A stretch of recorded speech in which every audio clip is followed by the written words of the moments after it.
बिस्मिल्लाहिर्रहमानिर्रहीम। अस्सलामुअलैकुम। मेरा नाम सना है। मैं घर भर की लाडली बेटी थी। मुझे खुद पर बहुत मान था कि मुझे शहजादियों की तरह पाला गया है, मगर मैं कहाँ जानती थी कि मुझसे एक ऐसी गलती हो जाएगी जिसकी वजह से मेरी हैसियत किसी मुलाजमत से भी कम हो जाएगी।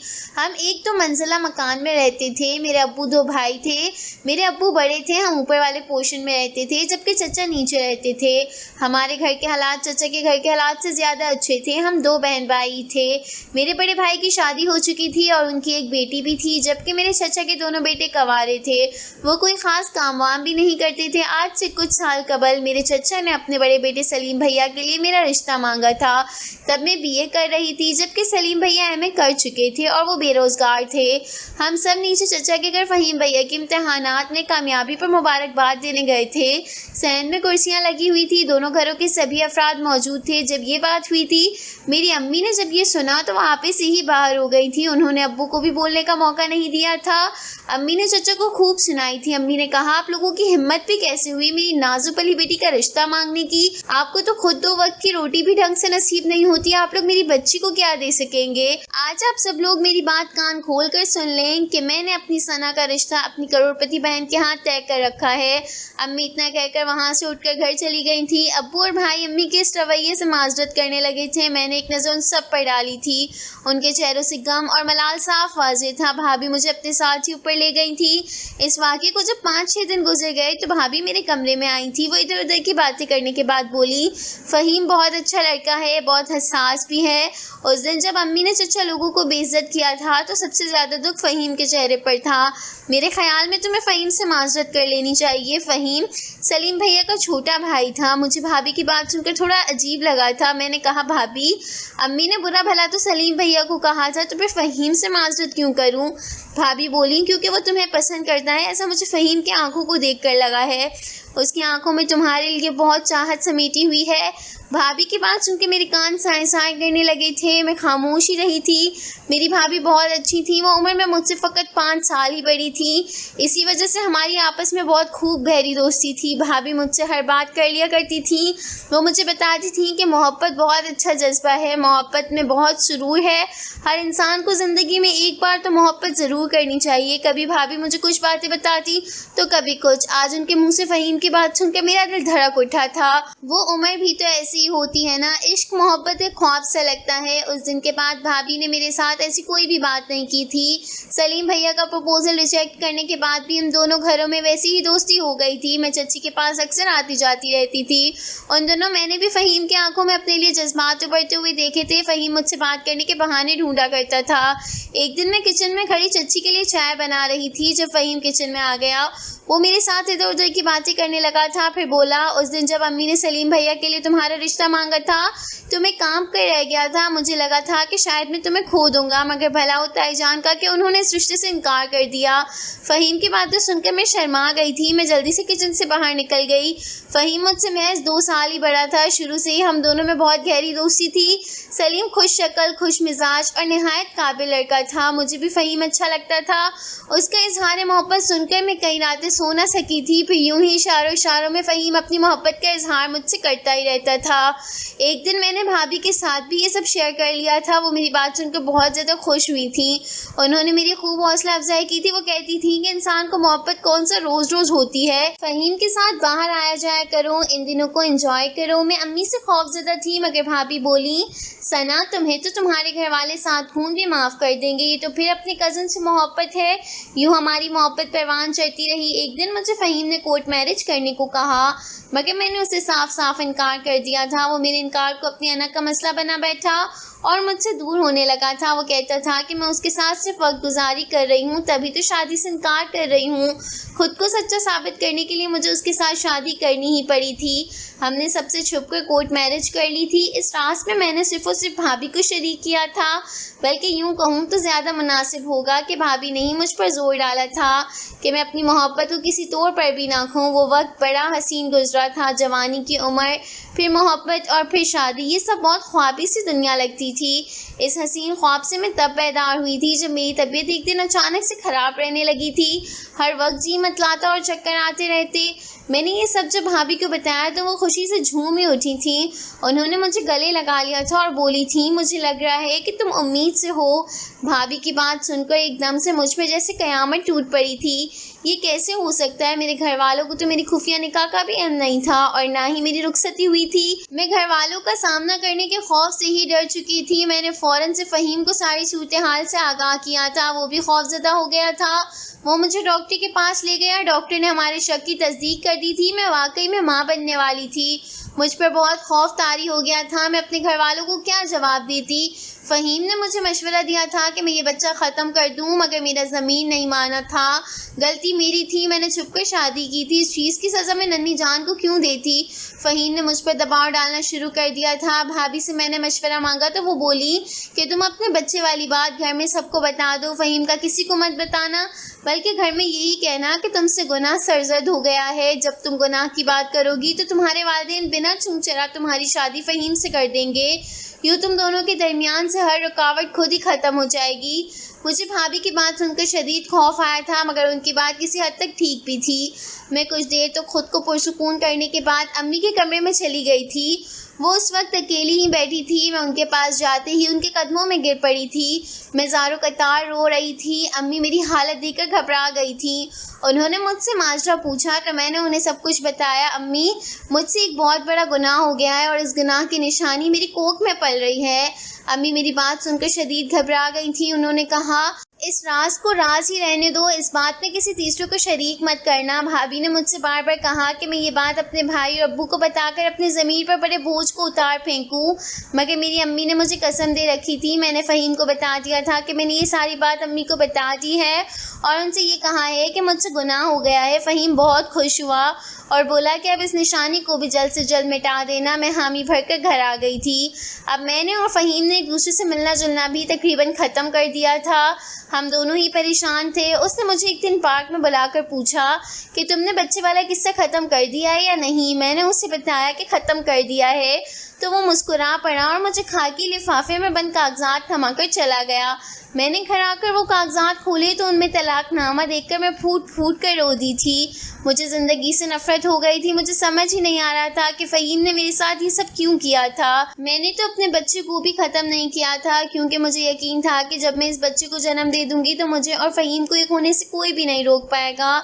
मगर इस अचानक अफ्ताब पर मैं टूट कर रह गई थी। मैंने अम्मी के पाँव पकड़कर इस बच्चे को जन्म देने की इजाज़त ली थी। तभी अम्मी मुझे आखिरी दिनों में अपने साथ गांव वाले घर में ले गई थी और साथ ही रानू को भी ले गई थी। मगर किस्मत ने मेरे साथ बिल्कुल भी अच्छा नहीं किया था। मैंने 9 माह के बाद एक नहायत हसीन और प्यारी सी बच्ची को जन्म दिया था। अम्मी ने इस बच्ची की एक झलक दिखाकर वो बच्ची हमारी मुलाजमा को दे दी थी। अम्मी ने उसके साथ पहले से ही सारे मामलात तय कर रखे थे। घर भर में ये मशहूर किया गया था कि रानू की बेटी है। अम्मी ने रानू को सर्वेंट क्वार्टर में रख लिया था और इस बच्ची की देखभाल की जिम्मेदारी अम्मी ने ले रखी थी। मेरी शादी अपनी बहन के बेटे कमाल से कर दी थी। शादी से पहले मैंने कमाल को सारी बात पहले ही बता दी थी। वो मेरी खुफिया शादी और बच्ची की पैदाइश को जानता था, मगर वो फिर भी मुझे निहायत इज्जत और मान के साथ ब्याह कर ले गया था। कमाल कहता था कि वो मुझसे बचपन से मोहब्बत करता था। खैर, मोहब्बत लफ्ज़ पर तो अब मुझे यकीन ही नहीं रहा था। मैं कमाल की एहसानमंद थी कि उसने मुझे जलील होने से बचा लिया था। उन दिनों कमाल को हर वक्त रॉन्ग नंबर्स कॉल्स मौसूल होती रहती थी। कभी कोई लड़का मुझसे ताल्लुकात होने का इंकिशाफ करता तो कभी कोई, लेकिन अल्लाह का लाख शुक्र कि कमाल ने कभी इन चीज़ों पर कान नहीं धरे थे। वो हंसकर अक्सर कहते थे कि सना, कोई तुम्हारा बहुत ही बड़ा दुश्मन है जो तुम्हें तबाह और बर्बाद करना चाहता है। तो मैं हंस पड़ती और कहती कि मैंने किसी का क्या बिगाड़ा है जो कोई मुझसे दुश्मनी करेगा। मैं अम्मी के घर जाकर अपनी बच्ची से मिलाती थी। वो भी मुझसे काफ़ी मानूस हो गई थी। यूं ही वक्त गुजरता रहा। मैंने 2 बेटियों को जन्म दिया था। मेरी भाभी की भी एक बेटी ही थी। वो भी अब काफ़ी बड़ी हो चुकी थी। भाभी की शदीद ख्वाहिश थी कि उनके घर भी बेटा पैदा हो, मगर खुदा की रज़ा के आगे किसकी चलती है। मेरी बेटी फ़ातिमा मेरे घर भी अक्सर आया करती थी। मेरी बेटी का राज तो भाभी को भी मालूम नहीं था। ये राज सिर्फ़ और सिर्फ मुझे और अम्मी को मालूम था, वरना मैं तो भाभी से कुछ नहीं छुपाती थी। मगर अम्मी ने मजबूर कर रखा था। फ़ातिमा को सब रानों की ही बेटी समझते थे। वक्त पर लगा कर उड़ गया था। सलीम भैया के घर भी 3 बच्चों की पैदाइश हो चुकी थी, मगर फ़हीम की अभी तक शादी नहीं हुई थी। उसे कोई जॉब भी नहीं मिलती थी। वो अच्छा पढ़ा लिखा था, मगर उसकी किस्मत तो जैसे जंग ही लग गया था। ना चाहते हुए भी मुझे फ़हीम की ये हालत देखकर दिली सुकून होता था। वक्त बहुत तेज़ी से गुजरा था। फ़ातिमा 18 बरस की हो चुकी थी, जबकि भाभी की बेटी इंशा 20 बरस की हो चुकी थी। दोनों बच्चियां बहुत हसीन हो गई थी। इंशा के जगह जगह से रिश्ते आ रहे थे, मगर वो अभी शादी नहीं करना चाहती थी। वो मज़ीद तालीम हासिल करना चाहती थी। इंशा और फ़ातिमा की बहुत दोस्ती थी, मगर भाभी को ये दोस्ती एक आंख भी नहीं भाती थी। अम्मी ने फ़ातिमा का दाखिला भी इंशा के कॉलेज ही करवाया था। भाभी ने उस दिन घर में खूब झगड़ा किया था कि ये कैसे हो सकता है कि उनकी बेटी और मुलाजमे की बेटी एक ही कॉलेज में पढ़े। मुझे नहीं मालूम था कि भाभी इस किस्म की सोच की मालिक होंगी। खैर, अम्मी तो अपने फ़ैसले से बिल्कुल भी पीछे नहीं हटी थी। फ़ातिमा उन्हें भी बहुत अजीज़ थी। खैर, अम्मी अंशा से भी बहुत मोहब्बत करती थी, इसीलिए उन्होंने अंशा की 21वीं सालगिरह को बहुत धूमधाम से मनाने का सोचा था। उन्होंने घर की छत पर बड़ा अच्छा इंतज़ाम कर रखा था। चचा के घर से भी सभी अफराद मौजूद थे। भाभी के मायके से भी काफ़ी लोगों को दावतनामा भेजा गया था, जिनमें उनकी 2 भाई, 2 भाभियाँ और उनके बच्चे भी शामिल थे। हर चीज़ बेहतरीन थी, हर तरफ खुशियाँ ही खुशियाँ बिखरी हुई थी, मगर यहाँ भी भाभी के रंग में ढंग डाल दिया था। उन्होंने सख्ती से मना किया था कि उनकी बेटी की खुशी में फ़ातिमा शामिल नहीं होगी। अम्मी इस बात पर भी उड़ गई थी। अम्मी ने भाई से शिकायत कर डाली थी। उन्होंने ही भाभी को समझाया बुझाया था। इस वाक़े के बाद सारी तकरीब में भाभी का मुंह बना रहा था। वो अपने दिल की भड़ास फ़ातिमा से काम करवा कर निकाल रही थी। कभी उसे किसी काम से नीचे भेजती तो कभी किचन में। मैं ये सब बड़े ज़ब्त से सह रही थी। खैर, तकरीब का आगाज़ किया गया था। अंशा केक काटने के लिए जैसे ही स्टेज पर आई, वो चकरा कर गिर गई थी। उसको भाभी ने बड़ी मुश्किल से थामा था। अंशा ने जल्दी से खुद को संभाला और मुस्कुराकर केक काटने लगी थी।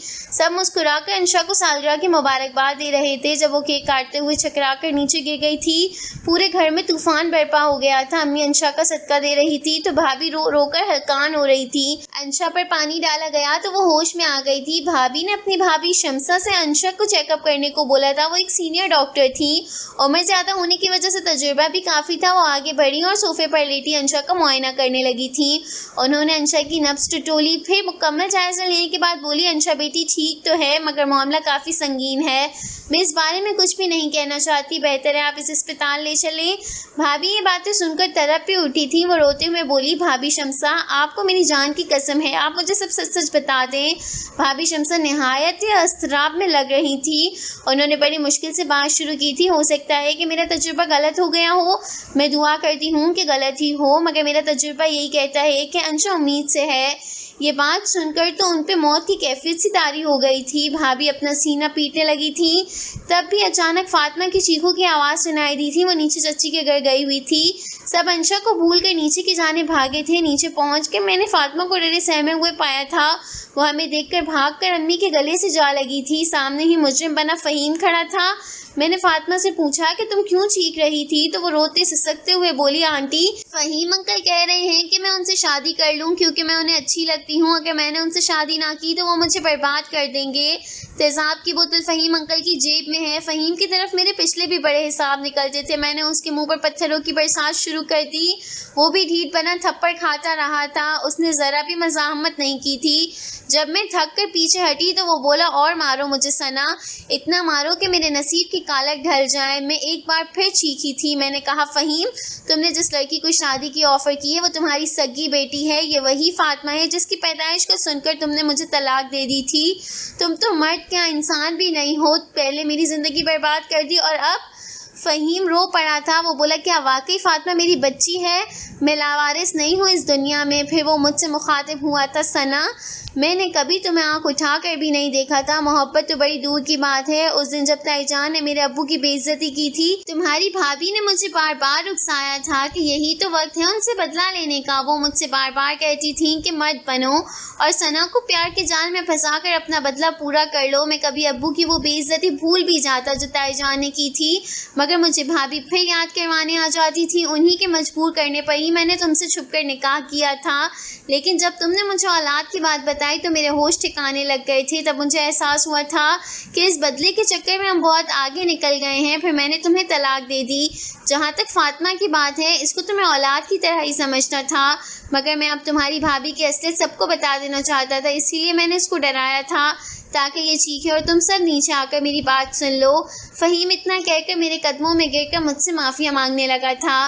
भाई ने भाभी के मुंह पर तमाचा मारा और चिल्लाए थे, बोले कि तुमने ये सब क्यों किया था? तो वो बोली, मैंने ये सब बदला लेने की खातिर किया था। मुझे सना से शदीद नफ़रत थी।